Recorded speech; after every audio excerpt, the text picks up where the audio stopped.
비가 추적추적 내리는 날 우산 하나만 들고 나갔다가 학교 최고의 미녀 몽이 씨를 집에 데려오게 될 줄은 몰랐다. 처음에는 단순히 비를 피하려는 줄 알았지만 몽이 씨는 금방이라도 울 것 같은 얼굴로 갈 곳이 없다고 했다. 용준에게 차이고 홧김에 혼자 집으로 돌아가던 길이었다. 이제 몽이 씨에게 패 끼치는 일은 없어야지 한숨을 쉬며 고개를 들었을 때 공원 벤치에 멍하니 앉아있는 몽이 씨가 보였다. 가까이 가서 보니 그녀는 다름 아닌 우리 학교 최고 인기녀 몽이 씨였다. 쏟아지는 빗속에 마치 길 잃은 고양이처럼 웅크리고 있는 그녀에게 용기를 내어 우산을 씌워주었다. 고지 씨 맞죠? 내 존재를 알아챈 몽이 씨가 정확하게 내 이름을 불렀다. 하지만 빗소리에 묻힐 듯 작고 힘없는 목소리에 가슴 한켠이 아려왔다. 여기 있으면 감기 걸려요. 왜 집에 안 가고? 몽이 씨는 아무 말 없이 고개를 돌렸다.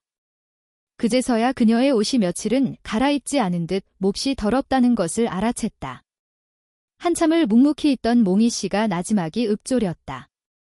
이제 돌아갈 집이 없어요.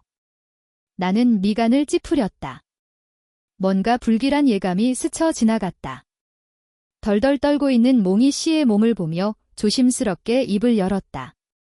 괜찮다면 우리 집에 갈래요?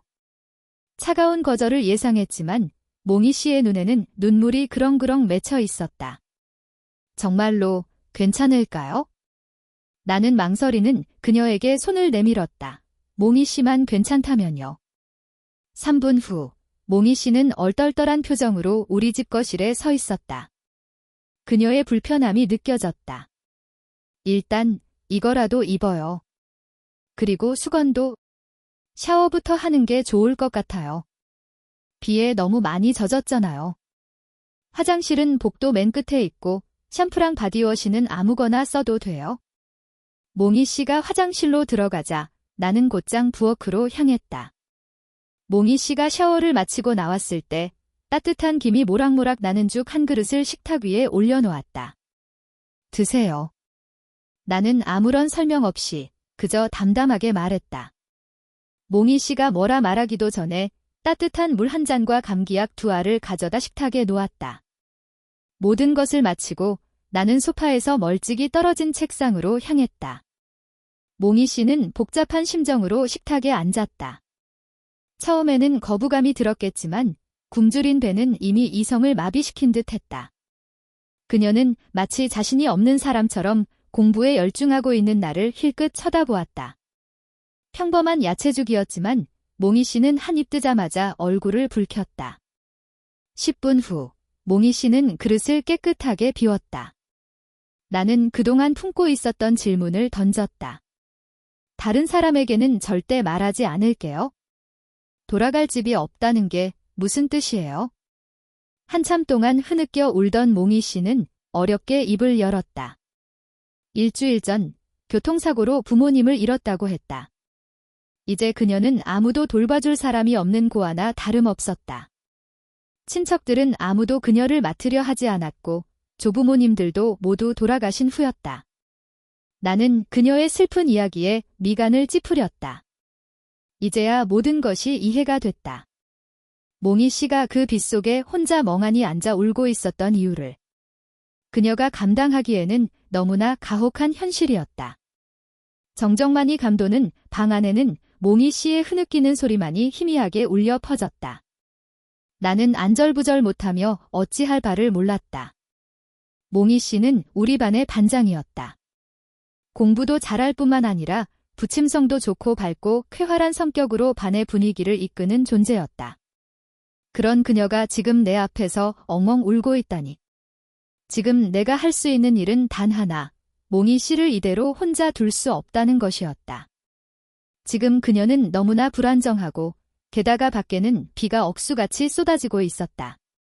당분간 우리 집에 있어요. 갈 곳이 생길 때까지. 내 말에 몽이 씨는 화들짝 놀라며 손사래를 쳤다. 아니에요. 저는 지금이라도 가야.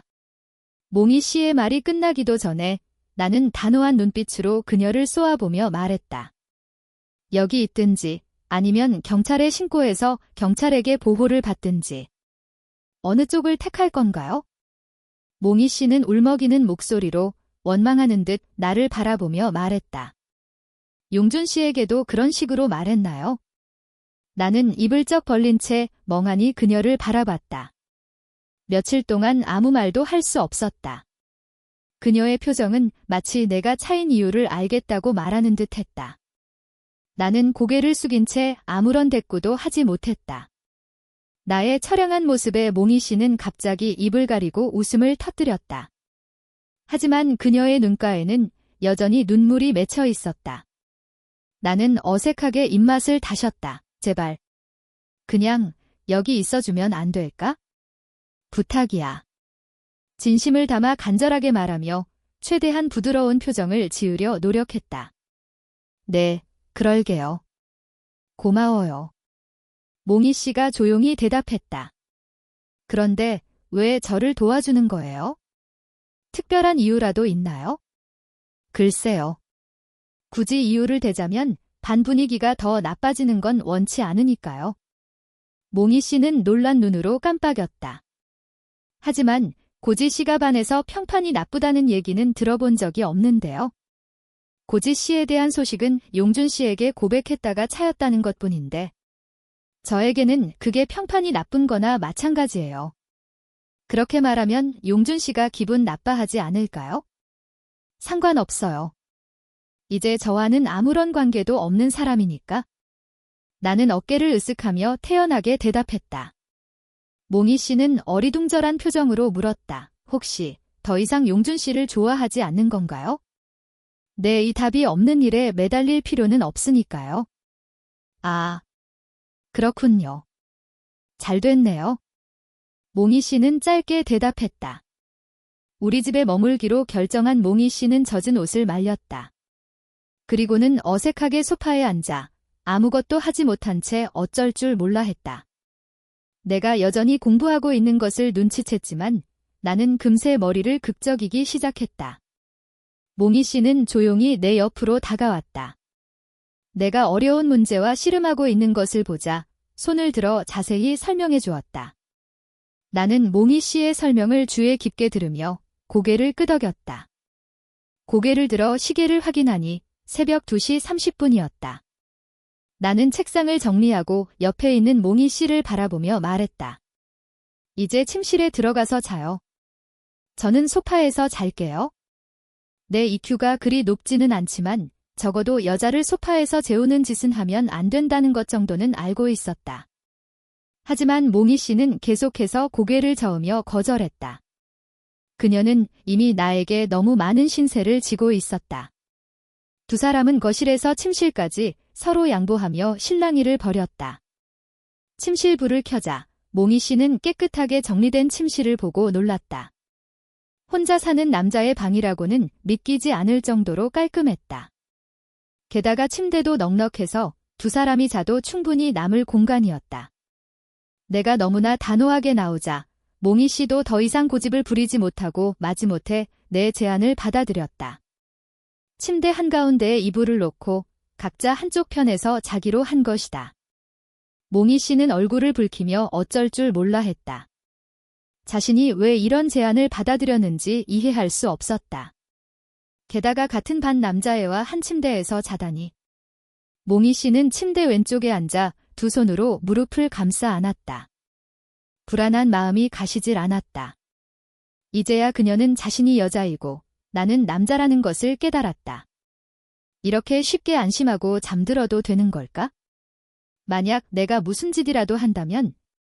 잠시 후 나는 잠옷을 입고 방으로 들어왔다.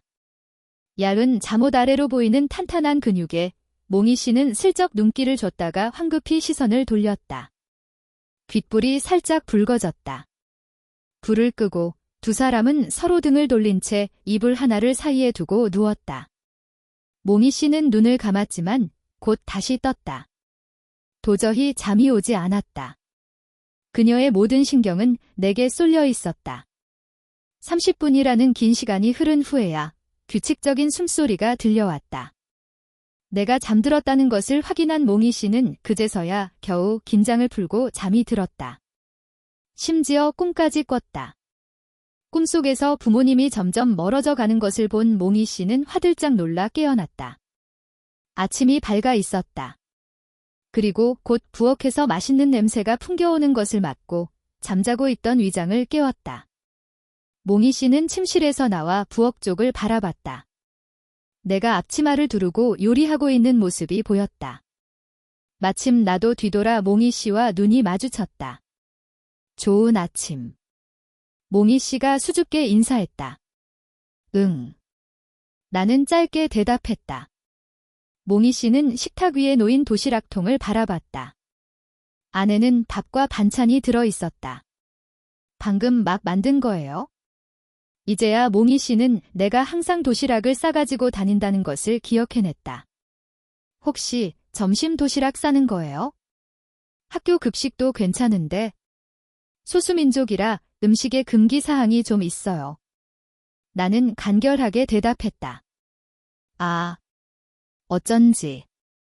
얼굴 생김새가 좀 다르긴 하네요. 아침은 다 됐으니까 먼저 드세요. 나는 김이 모락모락 나는 반찬을 가리켰다. 이미 맛있는 냄새에 정신을 못 차리고 있던 몽희 씨의 위장이 꼬르륵 소리를 냈다. 네. 몽희 씨는 작게 고개를 끄덕이고 식탁에 앉았다. 하지만 곧바로 숟가락을 들지는 않았다. 내가 요리를 마치고 함께 식탁에 앉기를 기다렸다. 아침을 먹으면서 내가 물었다. 오늘 학교 갈 거예요. 옷을 사러 가야 해서. 아마 내일부터 갈 수 있을 것 같아요. 나는 고개를 끄덕였다. 그리고 주머니에서 열쇠 하나를 꺼내 몽희 씨 앞으로 던졌다. 집 열쇠예요. 쇼핑 끝나면 바로 들어와요. 안 그러면 저는 집에 못 들어가니까. 몽희 씨는 눈앞에 놓인 열쇠를 바라봤다. 내가 갈 곳 없는 자신을 걱정해서 함부로 떠나지 못하게 하려는 것을 알고 있었다. 몽희 씨는 열쇠를 쥐고 작게 대답했다. 네, 알았어요. 속으로 계속 신세를 질 수는 없어. 고지 씨가 붙잡아 준다고 해도 함부로 거부할 수는 없지? 하지만 지금 가진 돈으로는 집을 구하기도 힘들어. 지금은 공부가 우선이니까 학교를 그만두고 아르바이트를 할 수도 없고, 지금은 일단 여기 머무는 수밖에 없겠지? 아침 식사를 마친 나는 서둘러 짐을 챙겨 집을 나섰다. 몽희 씨에게 특별한 당부는 하지 않았다. 몽희 씨는 텅 빈 집을 바라보며 생각했다. 내가 저 사람을 믿어도 되는 걸까? 몽희 씨는 내 집 청소를 돕기로 결심했다.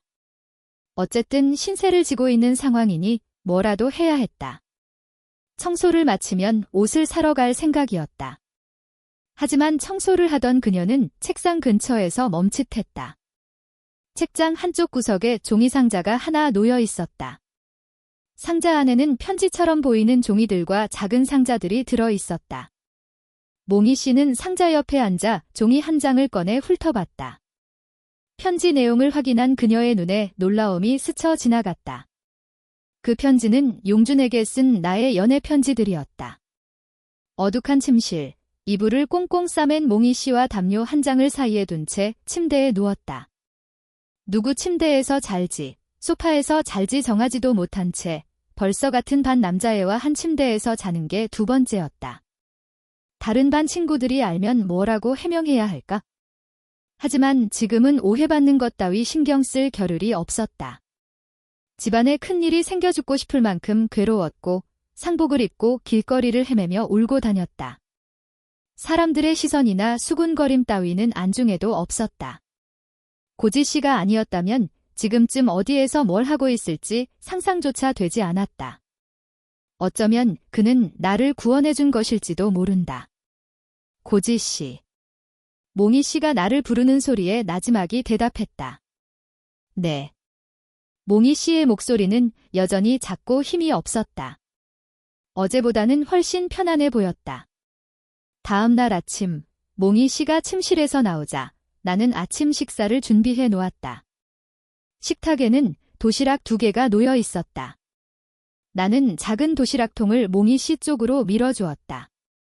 몽희 씨는 도시락통을 번갈아 보며 놀란 눈으로 깜빡였다. 제 것도 준비한 거예요? 네, 어쩌다 보니 그렇게 됐어요. 이렇게 하면 식비도 절약되잖아요. 싫다면 내일부터는 안 싸줄게요. 몽희 씨는 도시락통을 끌어안으며 빼앗길세라 황급히 손을 내저었다. 아, 아니에요. 좋아요. 아, 맞다. 과일이랑 요거트도 있어요. 나는 작은 플라스틱 용기를 꺼내 건넸다. 몽희 씨는 마치 초등학생 때 엄마가 싸준 도시락을 받은 아이처럼 눈을 반짝였다. 다시는 느낄 수 없을 줄 알았던 따뜻함이 나에게서 느껴졌다. 몽희 씨의 눈빛은 그 만족감을 고스란히 드러내고 있었다. 그런 몽희 씨의 반응에 나는 내 생각이 틀리지 않았음을 확신했다. 그녀의 마음속에는 아직 어린아이 같은 순수함이 남아 있었다. 세수를 하고 아침 식사를 마친 우리는 함께 집을 나섰다. 나는 슬픈 기억이 가득 담긴 종이 상자를 들고 나와 망설임 없이 쓰레기통에 던져버렸다. 뒤돌아보지도 않았다. 우리는 적당한 거리를 유지하며 걸었다. 학교 정문에 도착하자 몽희 씨는 심호흡을 하며 마음을 가다듬었다. 자, 이제 반장 모드로. 몽희 씨가 밝게 외쳤다. 뒤에서 누군가 몽희 씨를 부르는 소리가 들렸다. 뒤를 돌아보니 같은 반 친구들이 서 있었다. 몽희 왔네. 웬일이야, 드디어 학교에 왔네. 얼마나 보고 싶었다고. 친구들은 몽희 씨를 에워쌌다. 나는 신경 쓰지 않고 그대로 앞을 향해 걸어갔다. 그때 몽희 씨와 떨어져 앞서 걷고 있던 내게 한 여학생이 다가와 껌을 툭 던져주었다. 나는 익숙하게 껌을 받아 입에 넣었다. 구했어. 당연하지. 그것도 최고급으로. 나중에 넘겨줄게. 다음에 같이 PC방이나 가자. 그들은 너무나도 친밀하게 대화를 나누었다. 몽희 씨는 그 모습을 모두 지켜보고 있었다. 나와는 저렇게 가까이 걸어본 적도 없는데 저렇게 자연스럽고 유쾌하게 대화를 나누는 모습은 처음 봤다. 혹시 제가 당지인가? 다오야. 드디어 왔네. 얼마나 걱정했는지 몰라. 도대체 무슨 일 있었던 거야? 용준이 몽희 씨를 보자마자 달려와 껴안았다. 아, 집안에 좀 일이 있어서. 아직 정리가 안 돼서. 몽희 씨는 대답하면서도 나와 당지를 힐끗 쳐다봤다. 대부분의 학생들은 몽희 씨 주위에 모여 있었다. 나와 당지만 각자의 자리에 앉아 이야기를 나누고 있었다. 몽희 씨는 나와 당지가 끊임없이 대화를 나누는 것을 보고 의아함을 느꼈다. 나와는 저렇게 말도 안 하면서 둘은 무슨 할 말이 저렇게 많은 걸까? 반장, 선생님이 상담실로 오래. 몽희 씨는 상담실로 향하기 위해 자리에서 일어섰다. 교무실로 가기 전 나와 눈이 마주쳤지만 나는 그녀를 쳐다보지도 않았다. 몽희 씨는 기분이 조금 이상했다. 친구와 이야기하는 건 당연한 건데 왜 이렇게 불편한 걸까? 혹시 나와는 대화를 많이 나눠본 적이 없어서 그런 걸까? 상담실에서 선생님은 몽희 씨의 손을 잡고 따뜻하게 위로하며 격려해 주었다. 몽희 씨는 앞으로 나아가야 한다는 것을 알고 있었다. 아무리 슬퍼도 변하는 것은 없다는 것을. 몽희 씨가 교실로 돌아오자 친구들은 다시 그녀에게 걱정스러운 질문을 쏟아냈다. 나는 몽희 씨를 둘러싼 사람들을 흘끗 쳐다봤다. 놀랍지도 않았다. 다행히 내 자리는 그녀와 멀리 떨어져 있었다. 그렇지 않았다면 너무 시끄러웠을 것이다. 오전 수업은 순식간에 지나갔다. 몽희 씨는 아침부터 점심시간만을 손꼽아 기다렸다. 왜냐하면 그것은 내가 직접 만들어준 도시락이었기 때문이다. 도시락통을 책상 위에 올려놓자 보기만 해도 군침이 돌았다. 어머, 다오야. 웬일로 도시락을 싸왔어? 용준이 몽희 씨의 책상 위에 놓인 도시락을 보며 놀란 표정을 지었다. 용준의 기억 속에는 도시락을 싸다니는 사람은 고지밖에 없었다. 그냥 갑자기 먹고 싶어서. 맛 좀 볼래? 엄마가 해주신 거야? 용주는 몽희 씨의 도시락을 보며 웃었다. 아니, 내가 직접 만든 거야? 그래. 왜 그래? 용주는 젓가락으로 반찬 하나를 집어 입에 넣고 천천히 씹었다. 그러고는 미간을 찌푸렸다. 내가 직접 만든 거 맞아? 뭔가 익숙한 맛이 나는데? 맛있긴 하다. 솜씨가 좋네. 그냥, 평범하지. 몽희 씨는 당황스러움을 감추지 못했다. 용준이 익숙한 맛이 난다고 하다니. 혹시 예전에 내가 만든 음식을 먹어본 적이 있는 걸까? 예전에는 둘이 사이가 좋았으니 그럴 수도 있다. 다행히 용주는 눈치채지 못한 것 같았다. 그렇지 않았다면 너무 부끄러웠을 것이다. 용주는 자리로 돌아갔다. 그러고는 나를 힐끗 쳐다봤다. 내가 밥을 먹고 있는 것을 보자 미간을 찌푸렸다. 무언가 골똘히 생각하는 듯 했다. 기분 탓인가? 몽희 씨는 도시락을 깨끗하게 비우고 과일과 요거트까지 남김없이 먹어치웠다. 그러고는 만족스러운 듯 책상에 엎드렸다. 미소가 절로 지어졌다. 마치 어린 시절로 돌아간 것 같았다. 초등학교에 다닐 때 엄마는 매일 점심 도시락을 싸주셨다. 몽희 씨의 눈에 눈물이 고였다. 눈물이 뺨을 타고 흘러내려 책상에 떨어졌다. 몽희 씨는 황급히 눈물을 닦아냈다. 다른 사람들이 보지 못하도록. 여름 한낮의 교실은 몹시 나른했다. 학생들은 모두 졸음에 시달렸다. 드디어 기다리고 기다리던 오후 체육 시간. 체육 시간은 일주일에 한 번밖에 없었기에 모두 운동장으로 뛰쳐나가 열광했다. 나는 나무 그늘 아래에 앉아 책을 읽었다. 맑은 공기를 마시며 뛰어놀고 싶었지만 시간을 쪼개 공부해야 했다. 나는 다른 학생들보다 뒤처져 있었기에 따라잡기 위해서는 남들보다 더 노력해야 했다. 얘야, 쟤 좀 봐, 고지가 책 읽고 있네. 쟤 진짜 폼 잡는 게 아니라 진짜 공부 열심히 하나 봐. 뒤에 눈이 나와 용준, 몽희 씨 쪽을 가리키며 말했다. 몽희 씨는 가볍게 고개를 끄덕였다. 나를 얼마나 열심히 노력하는지 알고 있었기 때문이다. 집에 돌아와서도 쉬지 않고 공부하는 모습을 볼 수 있었다. 하지만 용주는 별다른 관심을 보이지 않고 몽희 씨와 디엘론을 데리고 운동장으로 향했다.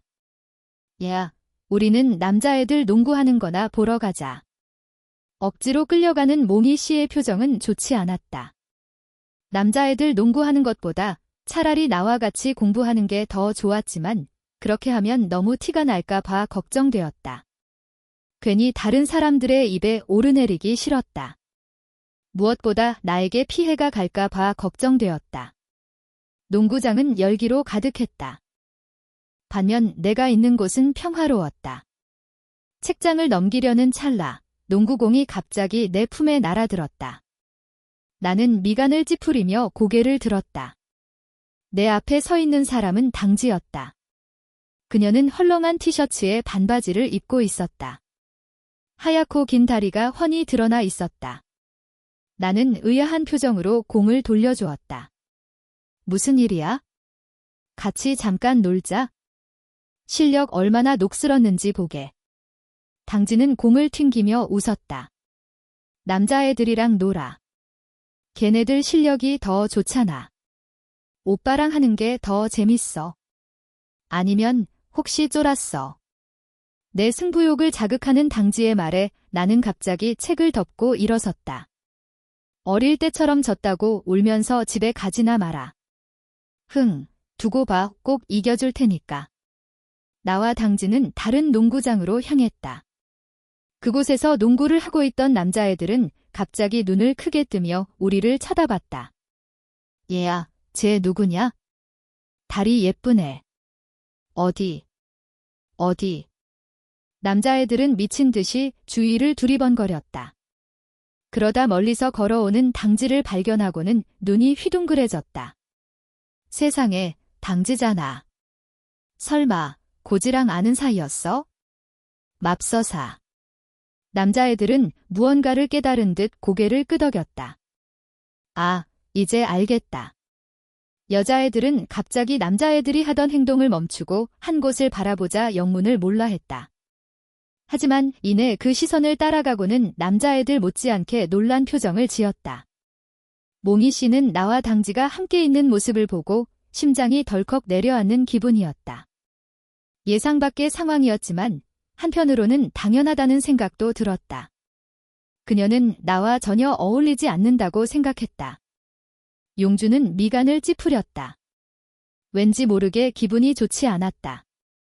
무언가를 빼앗긴 것 같은 기분이었다. 그녀는 입술을 깨물었다. 깊고 어두운 눈동자 속에는 차가운 분노가 숨겨져 있었다. 가자. 우리도 구경 가자. 나와 당지가 농구 대결을 시작하기도 전에 이미 농구장 주변에는 많은 사람들이 몰려 있었다. 농구를 하던 남자애들은 모두 경기를 멈추고 구경에 나섰다. 고지, 몸매 좋은 건 알고 있었지만 저 정도일 줄이야. 3명의 여자애들은 나를 보며 놀라움을 감추지 못했다. 반팔 티셔츠 사이로 드러나는 탄탄한 몸매에 감탄했다. 용준 또한 넋을 잃고 나를 바라봤다. 전에는 몰랐다.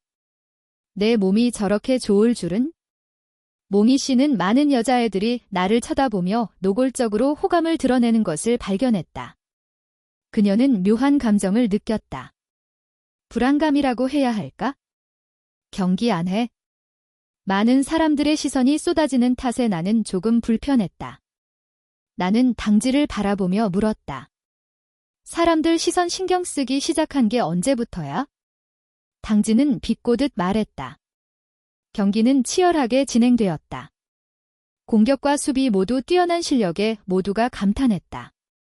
내가 득점을 할 때마다 몽희 씨는 손뼉을 치며 진지하게 경기를 지켜봤다. 다른 사람들이 경기를 볼 때와는 완전히 다른 모습이었다. 승부는 막상막하였다. 분위기를 반전시키기 위해서는 당지와의 격차를 벌려야 했다. 당지가 채 반응하기도 전에 나는 공을 잡고 뛰어올라 골대에 힘껏 내리꽂았다. 굉음과 함께 거미줄처럼 금이 간 농구 골대는 산산이 부서져 땅에 흩뿌려졌다. 눈앞에 벌어진 광경에 모두가 얼어붙었다. 모두 입을 쩍 벌린 채 놀라움을 감추지 못했다. 여자애들은 경악했다. 그들은 이런 광경을 처음 봤기 때문이다. 당지는 어이없다는 듯 웃었다. 그러고는 내 몸에 튄 유리 조각을 털어주며 말했다. 알았어. 오빠가 이겼어. 이 정도까지 끌어낸 것만 해도 충분해. 나는 어안이 벙벙했다. 나는 외부의 영향에 흔들리지 않는다고 생각했지만 오늘은 모두의 시선 때문에 너무 긴장했다. 멋있다. 방금 오빠가 뛰어오를 때 복근 봤어? 디엘루는 흥분한 듯 용준의 팔을 흔들었다. 용준은 여전히 멍한 표정으로 나를 바라보고 있었다. 동공이 미세하게 떨리고 있었다. 그녀는 내가 어떤 사람인지 안다고 생각했다. 말주변 없고 EQ도 낮고 공부도 못하는 평범한 남자애라고. 하지만 지금 내 모습은 꽤나 멋있었다. 몽희 씨는 적지 않은 여자애들이 나를 향해 호감을 드러내는 것을 발견했다. 그녀는 묘한 감정을 느꼈다. 아마도 불안감일 것이다. 체육 시간은 그렇게 끝이 났다. 나는 자진해서 잘못을 인정했다. 결국 학교는 나에게 배상을 요구하지 않았다. 다만 간단한 훈계와 함께 청소를 하라는 벌을 내렸다. 하지만 학교에는 이미 나에 대한 소문이 퍼져 있었다.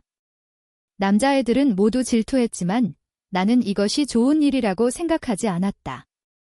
유명해진 후 나를 바라보는 시선이 많아지고 이전과는 달라졌다. 특히 여자애들은 내가 지나갈 때마다 가슴과 배를 뚫어져라 쳐다봤다. 나는 조금 불쾌해졌다. 하루는 빠르게 지나갔다. 나는 방과 후에 누군가가 나를 기다리고 있을 것 같은 기분이 들었다. 남자인지 여자인지는 알 수 없었다. 그들이 왜 나를 기다리는지도 알 수 없었다. 그저 그런 기분이 들었을 뿐이었다. 그래서 나는 서둘러 짐을 챙겨 교실을 나섰다. 몽희 씨는 내가 그렇게 빨리 떠나는 것을 보고 당황한 듯 허둥지둥 짐을 챙겨 나를 쫓아왔다. 고지 씨. 잠깐만요. 같이 가요. 용준은 급하게 나가는 몽희 씨를 보며 다급하게 불렀지만 몽희 씨는 용준과 함께 갈 시간이 없었다. 게다가 용준과 함께 간다면 내가 집에 있다는 사실이 들통날 가능성이 컸다. 그래서 몽희 씨는 뒤돌아보지도 않고 한마디를 남긴 채 사라졌다. 미안, 나 급한 일이 있어서 먼저 가야 해. 무슨 일인데? 이렇게 늦은 시간에. 용준은 왠지 모르게 불안함을 느꼈다. 오늘 하루 종일 몽희 씨의 상태가 조금 이상했다. 무언가 숨기는 듯 부자연스러웠다. 하지만 집안에 일이 있다는 것을 알고 있었기에 더 이상 묻지 않았다. 하지만 그녀에게는 말할 수 없는 비밀이 있는 것 같았다. 학교 밖으로 뛰쳐나온 몽희 씨는 급하게 내 옆으로 다가왔다. 같이 가요. 왜 이렇게 빨리 가요? 나는 숨을 헐떡이는 몽희 씨를 보며 의아한 표정을 지었다. 왜 이렇게 서두르는 거예요? 내 집이 어딘지도 모르잖아요. 천천히 가면 되잖아요. 그게. 몽희 씨는 내 말에 할 말을 잃었다. 내가 쫓아오면 다른 사람들에게 들킬 수도 있고 비밀이 탄로날 수도 있었다. 그런데 왜 이렇게 서둘러 쫓아온 걸까? 몽희 씨의 마음속에는 오직 나와 함께 이야기를 나누고 싶다는 생각뿐이었다. 다친 데는 없어요. 몽희 씨는 아까 체육 시간 때 유리 파편이 많이 튀었던 것을 떠올리며 걱정스러운 눈빛으로 물었다. 아니요. 나는 퉁명스럽게 대답했다.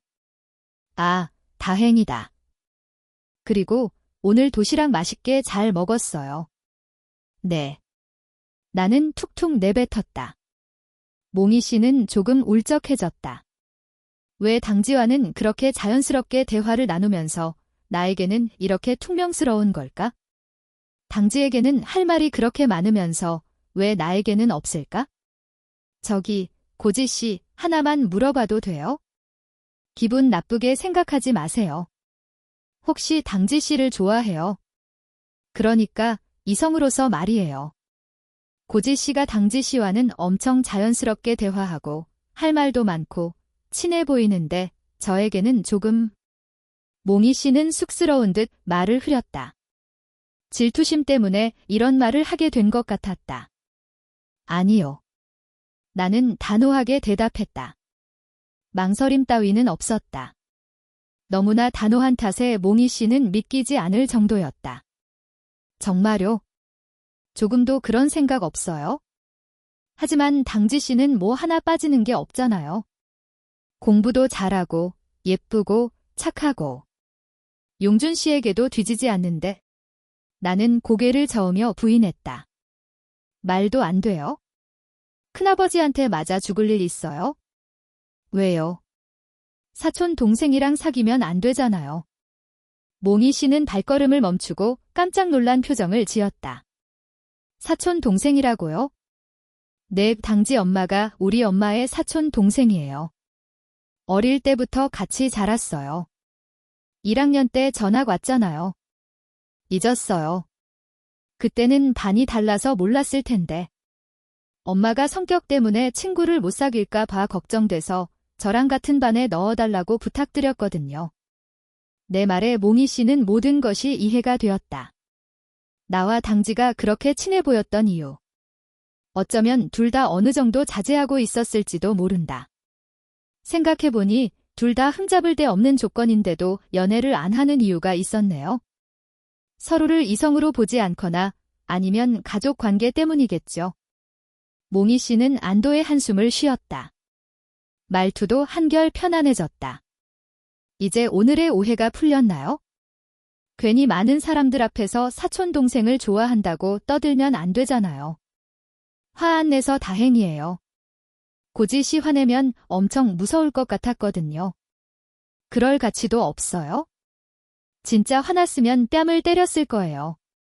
몽희 씨는 입술을 삐죽이며 웃었다. 나는 몽희 씨를 바라보며 물었다. 왜 웃어요? 그냥 고지 씨에게 좀 더 익숙해진 것 같아서요. 대화도 더 많이 나누게 됐고요. 우리는 함께 집으로 향했다. 몽희 씨는 왠지 모르게 편안함과 소속감을 느꼈다. 분명히 이 집에 온 지 이틀밖에 되지 않았는데 아주 오래된 집처럼 익숙했다. 어쩌면 내가 그녀를 대하는 방식이 그녀가 예전에 집에서 느꼈던 따뜻함을 떠올리게 하는 걸지도 모른다. 나는 먼저 저녁 식사를 준비하기 시작했다. 몽희 씨는 내가 만든 음식을 정말 좋아했기에 그녀는 자신이 미식에 재능이 있다고 생각했다.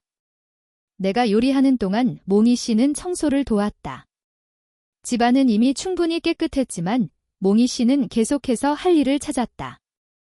우리는 함께 식사를 했지만 식탁에는 침묵이 감돌았다. 몽희 씨는 애써 대화 주제를 꺼내려 했지만 나는 밥 먹을 때는 말하지 않는 습관이 있었다. 밥을 너무 빨리, 그리고 조용히 먹었다. 몽희 씨는 더 이상 나를 방해하지 못했다. 식사를 마친 몽희 씨는 먼저 식탁을 치우고 설거지를 했다. 나는 외투를 벗고 욕실 문 앞으로 향했다. 그러다 문득 생각난 듯 몽희 씨에게 물었다. 혹시 목욕할래요? 몽희 씨는 부엌에서 고개를 빼꼼 내밀며 뺨을 붉혔다. 아니요. 괜찮아요. 그녀는 여전히 내 집에서 샤워하는 것에 익숙하지 않았기 때문에 지금까지 내가 없을 때만 밖에서 해결해왔다. 내가 있을 때는 더더욱 감히 할 수 없었다. 알았어요. 필요하면 욕실 써도 돼요. 잠금장치 있으니까. 나는 한마디를 남기고 욕실 문을 닫고 샤워할 준비를 했다. 네. 몽희 씨는 아주 작은 목소리로 대답했다. 옥처럼 뽀얀 빗불도 붉게 물들었다. 청소를 마친 몽희 씨는 책상에 앉아 공부할 준비를 했다. 하지만 곧 욕실에서 물소리가 들려왔다. 지금 내가 욕실에서 샤워하고 있다는 생각에 몽희 씨는 나도 모르게 내 몸매를 상상했다. 역삼각형 몸매, 탄탄한 근육. 샤워할 때 내 모습은 어떨까? 갑자기 몽롱한 이미지들이 머릿속에 떠올랐다. 안 돼. 몽희 씨는 고개를 저으며 붉어진 얼굴을 감쌌다. 내가 샤워하는 모습을 상상하다니 내가 미쳤나 봐. 몽희 씨는 애써 정신을 집중하려 애썼지만 다시 정신을 차렸을 때는 이미 물소리가 멎어 있었다. 그녀는 재빨리 책을 펴고 공부하는 척했다. 두 손으로 책을 꽉 쥔 채 진지한 표정을 지으려 노력했다. 잠시 후 내가 잠옷을 입고 욕실에서 나왔다. 몸을 완전히 닦지 않아 잠옷이 배에 착 달라붙었다. 선명하게 드러나는 복근이 눈에 띄었다. 몽희 씨는 애써 시선을 돌리려 했지만 무의식적으로 나를 훔쳐봤다. 꿀꺽. 몽희 씨는 눈을 크게 뜨며 믿을 수 없다는 표정을 지었다. 설마 지금 침을 삼킨 거야? 그럴 리가. 몽희 씨가 그런 사람이었다니? 어릴 때부터 연애 한 번 해본 적 없는 남자애들에게 관심조차 없던 그녀였다. 책밖에 모르던 범생이 청춘 드라마에서나 나올 법한 용감한 사랑과는 거리가 먼 사람이었다. 그런데 지금 그녀의 심장이 격렬하게 요동치고 있었다. 나는 몽희 씨의 이상한 기운을 눈치채지 못한 채 머리를 말리고 있었다. 몽희 씨는 양볼을 찰싹 때리며 정신을 차리려 애썼다. 그리고 억지로 지식의 바다에 빠져들었다. 더 이상 헤어나올 수 없을 만큼. 그때 책상 위에 놓인 내 휴대폰에서 알림음이 울렸다. 그녀는 반사적으로 휴대폰 화면을 바라봤다. 화면에는 용준이라는 이름이 떠 있었다. 몽희 씨는 심장이 쿵 내려앉는 것 같았다. 용준은 나를 싫어하는 게 아니었나? 그런데 왜 갑자기 연락하는 거지? 호기심이 솟구쳤지만 나는 몰래 메시지를 확인하지 않았다. 내가 돌아와 책상에 앉으려는 것을 보자 몽희 씨는 어색하게 말을 걸었다. 저기, 아까 휴대폰에 메시지 왔던데요. 나는 휴대폰 화면을 확인하고 살짝 미간을 찌푸리더니 휴대폰 전원을 껐다. 답장하지 않았다. 몽희 씨는 계속해서 내 표정을 살폈다. 이 반응은 뭘 의미하는 걸까? 용준이 도대체 무슨 메시지를 보냈길래? 설마 나에게 역으로 고백이라도 하려는 걸까? 그럴 리는 없다. 그녀는 내 휴대폰에 있는 채팅 내용을 확인했다. 학교에서 용준의 태도를 봐도 나에게 마음이 있는 것 같지는 않았다. 그 시간, 용준은 침대에 누워 휴대폰 화면을 바라보고 있었다. 화면에는 아까 보낸 메시지가 떠 있었다. 지금 뭐 해? 짧은 세 글자였지만 며칠 동안 고민하고 망설이다 보낸 메시지였다. 예전 같았으면 내가 즉시 답장했을 것이다. 아니면 곧바로 답장하지 못하더라도 늦게라도 이유를 설명했을 것이다. 하지만 지금은 30분이나 지났는데도 아무런 답장이 없었다. 정말로 내 메시지를 확인하지 않은 걸까? 아니면 확인했지만 일부러 답장하지 않는 걸까? 용준은 조심스럽게 몇 글자를 쳤다. 왜 답장 안 해? 하지만 전송 버튼을 누르려는 순간 손가락이 멈칫했다.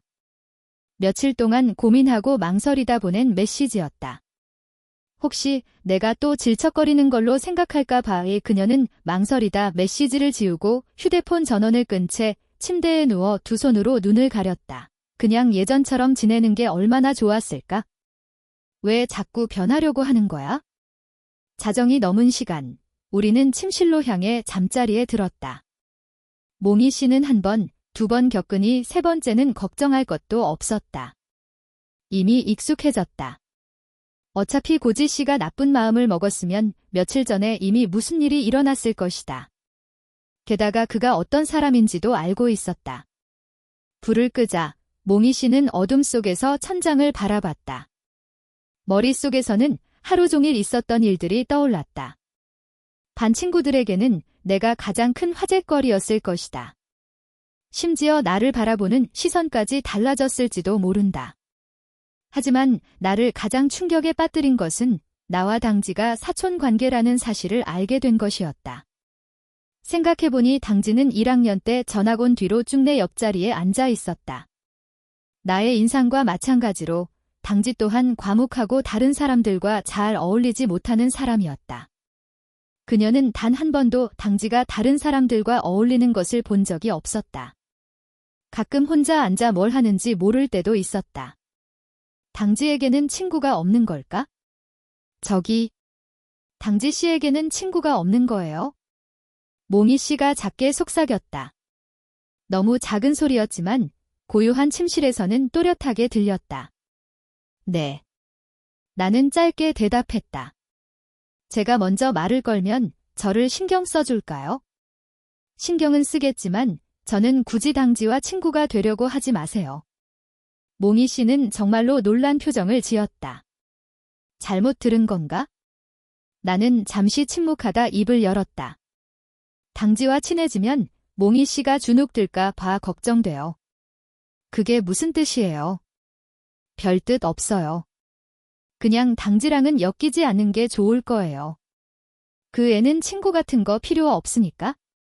나는 몸을 돌려 누웠다. 더 이상 할 말이 없다는 듯 몽희 씨는 당지에 대해 뭔가 숨기고 있다는 것을 직감했다. 전에 가졌던 용준의 메시지에 대한 궁금증은 당지에 대한 의문으로 바뀌었다. 몽희 씨는 손으로 몸을 지탱하며 나를 바라봤다. 말해주세요. 다 말해주셔야 해요. 저 꼭 당지 씨랑 친구가 될 거니까 걱정 마세요. 내 결심에 나는 어쩔 수 없이 몸을 일으켜 불을 켜고 컴퓨터 책상으로 향했다. 몽희 씨는 나를 바라보며 의아해했다. 잠시 후 나는 몽희 씨에게 사진 한 장을 건넸다. 몽희 씨는 사진 속 인물을 확인하고 깜짝 놀랐다. 사진 속에는 7, 8살 정도로 보이는 여자아이가 활짝 웃고 있었다. 손에는 상장 뭉치가 들려 있었고 심지어 트로피까지 들고 있었다. 진짜 당지 맞아요. 믿을 수가 없네. 몽희 씨는 믿을 수 없다는 표정을 지었다. 사진 속 여자아이와 지금의 당지는 너무나 달랐기 때문이다. 머리 스타일도 달랐지만 분위기가 너무나 달랐다. 사진 속 아이는 활발하고 잘 웃었지만 지금의 당지는 차갑고 냉정했다. 진짜예요. 나는 고개를 끄덕이며 말을 이었다. 그 애는 전형적인 엄친딸이었어요. 다재다능하고 대회에 나갔다 하면 무조건 1등이었죠. 공부도 항상 1등이었어요. 몽희 씨는 전교 5등 안에 들잖아요. 지금은 공부를 안 해서 그렇지 이달만 빡세게 공부하면 몽희 씨도 가볍게 넘어설 거려. 정말요? 몽희 씨는 놀란 토끼 눈을 하고 나를 바라봤다. 당지가 그렇게 대단한 사람이었다니. 어릴 때는 쟤랑 비교하면 저는 뭐 하나 내세울 게 없었어요. 그래서 어릴 때는 쟤를 엄청 싫어했어요. 나는 과거를 회상하는 듯 침울한 표정을 지었다. 결국 저는 남녀의 생리적 차이를 이용해서 쟤를 가르칠 수밖에 없었어요. 제가 농구로 쟤를 이긴 적이 있거든요. 처음으로 쟤를 이긴 날, 쟤는 울었고 저는 웃었어요. 쟤를 이긴 뒤로 자존감을 조금이나마 회복할 수 있었죠. 그리고 쟤도 저를 라이벌로 여기기 시작했어요. 성격도 점점 차분해졌고요. 잠시 후 나는 또 다른 사진을 몽희 씨에게 건넸다. 사진 속에는 나와 당지가 중학생 때였을 것이다. 내 생일날 나는 눈을 감고 촛불을 불고 있었고 당지는 내 생일 모자를 쓴 채 몰래 케이크를 먹고 있었다. 두 사람의 관계는 흔한 남매애보다 훨씬 끈끈해 보여요. 몽희 씨는 사진을 돌려주었다.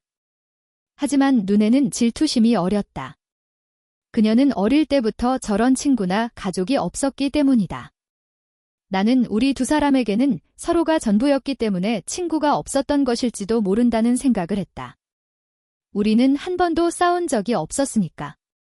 이제 이해하겠어요. 당지와. 집은 이미 깔끔했지만 그녀는 계속해서 할 일을 찾았다. 우리는 함께 식사를 했지만 식탁에는 침묵이 감돌았다. 몽희 씨는 애써 대화 주제를 꺼내려 했지만 나는 밥 먹을 때는 말하지 않는 습관이 있었다. 밥을 너무 빨리, 그리고 조용히 먹었다. 몽희 씨는 더 이상 나를 방해하지 못했다. 식사를 마친 몽희 씨는 먼저 식탁을 치우고 설거지를 했다. 나는 외투를 벗고 욕실 문 앞으로 향했다. 그러다 문득 생각난 듯 몽희 씨에게 물었다. 혹시 샤워할래요? 몽희 씨는 부엌에서 고개를 빼꼼 내밀며 뺨을 붉혔다. 아, 아니요. 괜찮아요. 그녀는 여전히 내 집에서 샤워하는 것에 익숙하지 않았기 때문에 지금까지 내가 없을 때만 밖에서 해결해 왔다. 내가 있을 때는 더더욱 감히 할 수 없었다. 알았어요. 필요하면 욕실 써도 돼요. 잠금장치 있으니까. 나는 한마디를 남기고 욕실 문을 닫고 샤워할 준비를 했다. 네. 몽희 씨는 아주 작은 목소리로 대답했다. 옥처럼 뽀얀 빗불도 붉게 물들었다. 청소를 마친 몽희 씨는 책상에 앉아 공부할 준비를 했다. 하지만 곧 욕실에서 물소리가 들려왔다. 지금 내가 욕실에서 샤워하고 있다는 생각에 몽희 씨는 나도 모르게 내 몸매를 상상했다. 역삼각형 몸매, 탄탄한 근육. 샤워할 때 내 모습은 어떨까?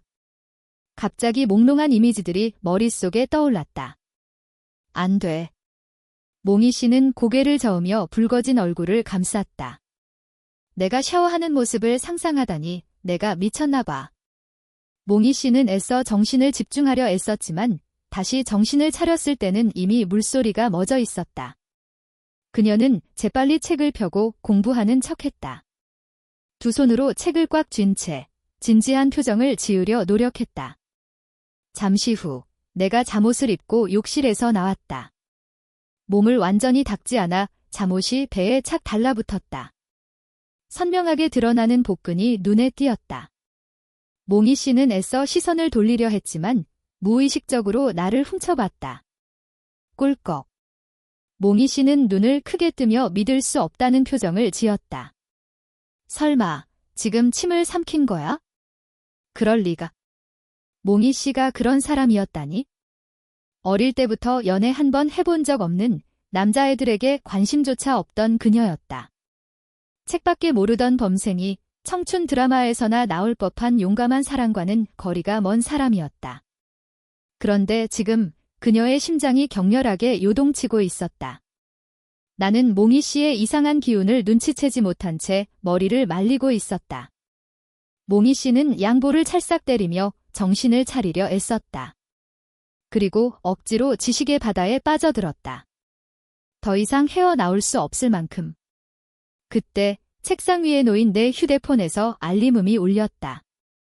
그녀는 반사적으로 휴대폰 화면을 바라봤다. 화면에는 용준이라는 이름이 떠 있었다. 몽희 씨는 심장이 쿵 내려앉는 것 같았다. 용준은 나를 싫어하는 게 아니었나? 그런데 왜 갑자기 연락하는 거지? 호기심이 솟구쳤지만 나는 몰래 메시지를 확인하지 않았다. 내가 돌아와 책상에 앉으려는 것을 보자 몽희 씨는 어색하게 말을 걸었다. 저기, 아까 휴대폰에 메시지 왔던데요. 나는 휴대폰 화면을 확인하고 살짝 미간을 찌푸리더니 휴대폰 전원을 껐다. 답장하지 않았다. 몽희 씨는 계속해서 내 표정을 살폈다. 이 반응은 뭘 의미하는 걸까? 용준이 도대체 무슨 메시지를 보냈길래? 설마 나에게 역으로 고백이라도 하려는 걸까? 그럴 리는 없다. 그녀는 내 휴대폰에 있는 채팅 내용을 확인했다. 학교에서 용준의 태도를 봐도 나에게 마음이 있는 것 같지는 않았다. 그 시간, 용준은 침대에 누워 휴대폰 화면을 바라보고 있었다. 화면에는 아까 보낸 메시지가 떠 있었다. 지금 뭐해? 짧은 세 글자였지만 며칠 동안 고민하고 망설이다 보낸 메시지였다. 예전 같았으면 내가 즉시 답장했을 것이다. 아니면 곧바로 답장하지 못하더라도 늦게라도 이유를 설명했을 것이다. 하지만 지금은 30분이나 지났는데도 아무런 답장이 없었다. 정말로 내 메시지를 확인하지 않은 걸까? 아니면 확인했지만 일부러 답장하지 않는 걸까? 용준은 조심스럽게 몇 글자를 쳤다. 왜 답장 안 해? 하지만 전송 버튼을 누르려는 순간 손가락이 멈칫했다. 며칠 동안 고민하고 망설이다 보낸 메시지였다. 혹시 내가 또 질척거리는 걸로 생각할까 봐에 그녀는 망설이다 메시지를 지우고 휴대폰 전원을 끈 채 침대에 누워 두 손으로 눈을 가렸다. 그냥 예전처럼 지내는 게 얼마나 좋았을까? 왜 자꾸 변하려고 하는 거야? 자정이 넘은 시간, 우리는 침실로 향해 잠자리에 들었다. 몽희 씨는 한 번, 두 번 겪으니 세 번째는 걱정할 것도 없었다. 이미 익숙해졌다. 어차피 고지 씨가 나쁜 마음을 먹었으면 며칠 전에 이미 무슨 일이 일어났을 것이다. 게다가 그가 어떤 사람인지도 알고 있었다. 불을 끄자 몽희 씨는 어둠 속에서 천장을 바라봤다. 머릿속에서는 하루 종일 있었던 일들이 떠올랐다. 반 친구들에게는 내가 가장 큰 화제거리였을 것이다. 심지어 나를 바라보는 시선까지 달라졌을지도 모른다. 하지만 나를 가장 충격에 빠뜨린 것은 나와 당지가 사촌 관계라는 사실을 알게 된 것이었다. 생각해보니 당지는 1학년 때 전학 온 뒤로 쭉 내 옆자리에 앉아 있었다. 나의 인상과 마찬가지로 당지 또한 과묵하고 다른 사람들과 잘 어울리지 못하는 사람이었다. 그녀는 단 한 번도 당지가 다른 사람들과 어울리는 것을 본 적이 없었다. 가끔 혼자 앉아 뭘 하는지 모를 때도 있었다. 당지에게는 친구가 없는 걸까? 저기, 당지 씨에게는 친구가 없는 거예요? 몽희 씨가 작게 속삭였다. 너무 작은 소리였지만 고요한 침실에서는 또렷하게 들렸다. 네. 나는 짧게 대답했다. 제가 먼저 말을 걸면 저를 신경 써줄까요? 신경은 쓰겠지만 저는 굳이 당지와 친구가 되려고 하지 마세요. 몽희 씨는 정말로 놀란 표정을 지었다. 잘못 들은 건가? 나는 잠시 침묵하다 입을 열었다. 당지와 친해지면 몽희 씨가 주눅들까 봐 걱정돼요. 그게 무슨 뜻이에요? 별 뜻 없어요. 그냥 당지랑은 엮이지 않는 게 좋을 거예요. 그 애는 친구 같은 거 필요 없으니까? 나는 몸을 돌려 누웠다. 더 이상 할 말이 없다는 듯 몽희 씨는 당지에 대해 뭔가 숨기고 있다는 것을 직감했다. 전에 가졌던 용준의 메시지에 대한 궁금증은 당지에 대한 의문으로 바뀌었다. 몽희 씨는 손으로 몸을 지탱하며 나를 바라봤다. 말해주세요. 다 말해주셔야 해요. 저 꼭 당지 씨랑 친구가 될 거니까 걱정 마세요. 내 결심에 나는 어쩔 수 없이 몸을 일으켜 불을 켜고 컴퓨터 책상으로 향했다. 몽희 씨는 나를 바라보며 의아해했다. 잠시 후 나는 몽희 씨에게 사진 한 장을 건넸다. 몽희 씨는 사진 속 인물을 확인하고 깜짝 놀랐다. 사진 속에는 7, 8살 정도로 보이는 여자아이가 활짝 웃고 있었다.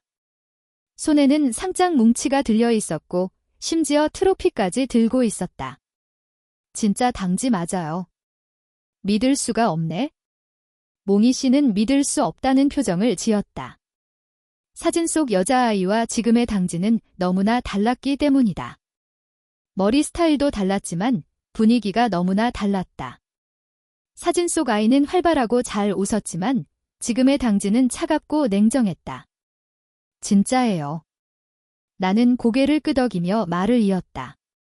그 애는 전형적인 엄친딸이었어요. 다재다능하고 대회에 나갔다 하면 무조건 1등이었죠. 공부도 항상 1등이었어요. 몽희 씨는 전교 5등 안에 들잖아요. 지금은 공부를 안 해서 그렇지 이달만 빡세게 공부하면 몽희 씨도 가볍게 넘어설거려. 정말요? 몽희 씨는 놀란 토끼 눈을 하고 나를 바라봤다. 당지가 그렇게 대단한 사람이었다니. 어릴 때는 쟤랑 비교하면 저는 뭐 하나 내세울 게 없었어요. 그래서 어릴 때는 쟤를 엄청 싫어했어요. 나는 과거를 회상하는 듯 침울한 표정을 지었다. 결국 저는 남녀의 생리적 차이를 이용해서 쟤를 가르칠 수밖에 없었어요. 제가 농구로 쟤를 이긴 적이 있거든요. 처음으로 쟤를 이긴 날, 쟤는 울었고 저는 웃었어요. 쟤를 이긴 뒤로 자존감을 조금이나마 회복할 수 있었죠. 그리고 쟤도 저를 라이벌로 여기기 시작했어요. 성격도 점점 차분해졌고요. 잠시 후 나는 또 다른 사진을 몽희 씨에게 건넸다. 사진 속에는 나와 당지가 중학생 때였을 것이다. 내 생일날 나는 눈을 감고 촛불을 불고 있었고 당지는 내 생일 모자를 쓴 채 몰래 케이크를 먹고 있었다. 두 사람의 관계는 흔한 남매애보다 훨씬 끈끈해 보여요. 몽희 씨는 사진을 돌려주었다. 하지만 눈에는 질투심이 어렸다. 그녀는 어릴 때부터 저런 친구나 가족이 없었기 때문이다. 나는 우리 두 사람에게는 서로가 전부였기 때문에 친구가 없었던 것일지도 모른다는 생각을 했다. 우리는 한 번도 싸운 적이 없었으니까. 이제 이해하겠어요. 당지와. 하지만 여전히 그런 조언을 해주는 이유는 직접 부딪혀보고 현실을 깨닫게 해주고 싶었기 때문이다. 어쩌면 나에게 거절당하면 고지를 직접 설득해볼 마음이 사라질지도 모른다. 그럼 고지 씨에게 말해줄 수 있겠어? 지금 당장은 말고 나중에 둘이 있을 때. 알았어. 말해줄게. 정말로. 나중에 후회하는 거 아니지? 대신 약속해줘. 고지 씨에게 고백하고 차이더라도 절대 포기하지 않겠다고. 나는 굳은 결심을 한 듯 단호하게 말했다. 그동안 용준을 짝사랑하면서 얼마나 힘들었는지 이제는 그녀에게도 똑같은 고통을 안겨주고 싶었다. 알았어. 고마워. 용준은 기쁜 듯 몽희 씨를 껴안고는 교실로 돌아갔다. 몽희 씨는 복잡한 심정으로 한숨을 쉬었다. 용준의 친구라면 당연히 그녀의 성공을 바라는 게 당연하지만 왠지 모르게 용준이 성공하는 것을 원치 않았다. 심지어 그가 용준에게 설득당하지 않기를, 그녀의 고백을 받아주지 않기를 속으로 간절히 빌었다. 몽희 씨는 교실로 돌아왔다. 곧 수업 시작 종이 울릴 예정이었다. 용준은 자리에 앉아 몽희 씨에게 재빨리 신호를 보냈다. 고지 씨에게 말해달라는 뜻이었다. 몽희 씨는 내 옆자리에 아무도 없는 것을 확인하고는 나에게 다가갔다. 그녀는 반장이었기에 반 친구 누구와 이야기를 나눠도 이상하게 생각하지 않았다. 단 한 사람을 제외하고는. 노바는 자리에 앉아 몽희 씨가 내게 다가오는 것을 지켜봤다. 그는 갑자기 불안감을 느꼈다. 왠지 모르게 무언가를 해야 할 것 같았다. 몽희 씨는 내 옆에 다가와 작은 소리로 속삭였다. 저기, 고지 씨, 드릴 말씀이 있는데요. 나는 몽희 씨를 힐끗 쳐다보고는 무심하게 대답했다. 말해요. 아침부터 귀찮은 일들이 계속해서 일어나는 바람에 짜증이 솟구쳤다. 내가 일부러 차갑게 대하는 것은 아니었다. 그들은 지난 2년 동안 나를 비웃던 사람들이었다. 예전에는 그들과 어울리고 싶었지만 그들은 나를 조롱거리로 여겼다. 지금은 조용히 공부해서 뒤처진 진도를 따라잡고 싶지만 자꾸만 방해하러 몰려온다. 짜증이 날 수밖에 없었다. 다행히 몽희 씨였기에 망정이지 다른 사람이었다면 아예 상대조차 하지 않았을 것이다. 몽희 씨, 모르는 문제 있으면 제가 가르쳐 줄까요? 그때 노바가 갑자기 문제집을 들고 뛰어와 우리 사이를 가로막았다. 노바 씨, 지금 고지 씨와 이야기하고 있잖아요. 괜찮아요. 이야기 먼저 하세요. 저는 안 급하니까. 노바는 뻔뻔하게 덧붙였다. 그는 우리가 이야기하는 것을 방해하고 싶지 않은 척했지만 절대 물러서지 않았다. 그는 무슨 일이 있어도 몽희 씨가 무슨 말을 하려는 건지 알아내야 했다. 그래야 안심할 수 있었다. 지금 고지 씨랑 이야기 중인데요. 나중에 해도 될까요? 몽희 씨는 곤란한 표정을 지으며 아무 말도 하지 못했다. 노바 때문에 말문이 막혀버렸다. 평소에 그녀는 쉽게 말을 걸 수 있고 성적도 나쁘지 않아서 많은 학생들이 모르는 문제를 물어보러 왔지만 지금은 때가 아니었다. 지금은 민감한 이야기를 해야 했기에 공개적으로 말할 수 없었다. 다오 씨, 고지 씨와 이야기하고 있는 거였어요? 그럼 나중에 해도 돼요? 저는 안 급하니까. 노바는 이야기를 방해하고 싶지 않은 척했지만 물러서지 않고 옆에 서 있었다. 그는 몽희 씨가 무슨 이야기를 하려는 건지 엿듣고 싶어 했다. 나는 곤란한 표정을 짓고 있는 몽희 씨와 물러서지 않는 노바를 번갈아 쳐다봤다. 그러고는 갑자기 자리에서 일어섰다. 한 손으로 몽희 씨의 손목을 잡고 노바의 매서운 눈빛을 뒤로 한 채 교실 밖으로 데리고 나갔다. 몽희 씨는 어안이 벙벙했다. 마치 억수같이 쏟아지는 빗속에서 나에게 이끌려 집으로 왔을 때와 같은 기분이었다. 용주는 여전히 상황을 지켜보고 있었다. 그런 그녀에게 더욱 충격을 안겨준 것은 노바였다. 그는 그 자리에서 굳어버린 채 눈썹을 꿈틀거렸다. 그는 눈앞에서 몽희 씨를 빼앗겼다. 나는 몽희 씨를 데리고 복도로 나왔다. 이곳에는 아무도 지나다니지 않았다. 나는 그녀의 손을 놓고 몽희 씨를 바라보며 말했다. 자, 말. 그거 코지 씨 맞죠? 당지가 멍하니 있다가 고개를 끄덕였다. 맞아. 왜 그래? 혹시 질투하는 거예요? 뭐? 설마 오빠의 친척까지 질투하는 거야? 아, 아니에요. 질투 같은 거 안 해요. 그냥... 몽희 씨는 당황하며 손사래를 쳤다. 당지는 갑자기 얼굴을 가까이 들이밀고 심각한 표정으로 몽희 씨의 혼란스러운 눈을 빤히 쳐다봤다. 왜 그러세요? 몽희 씨는 더욱 당황하며 어쩔 줄 몰라 했다. 귓불이 순식간에 붉어졌다. 몇 초 후, 당지는 짓궂은 미소를 지으며 고개를 기울였다. 아무것도 아니야. 그냥 심심해서. 몽희 씨는 그 자리에서 얼어붙었다. 심장이 멎는 듯 했다. 이럴 수가. 혹시 용준 씨에게 당지를 조심하라고 말해야 할까? 하지만 당지에게 놀림받지 않는 것만 해도 다행인데. 그때 당지가 갑자기 심각한 표정을 지으며 고개를 숙이고 몽희 씨에게 작은 소리로 말했다. 코지 오빠가 다른 여자를 좋아한대. 그것도 우리 반에서. 누군지 알고 싶어. 네. 몽희 씨는 눈을 동그랗게 떴다. 믿을 수 없다는 표정이었다. 당지는 혀를 차며 고개를 저었다. 안 돼, 말하면 안 된다고 했어? 말하면 오빠가 화낼 거야? 몽희 씨는 입술을 굳게 다물고 잠시 망설이다 입을 열었다. 저는 비밀 꼭 지킬게요. 당진은 잠시 생각하더니 고개를 끄덕였다. 그러고는 손짓을 하며 몽희 씨를 더욱 가까이 불렀다. 몽희 씨가 고개를 숙이자 당진은 귓속에 대고 속삭였다.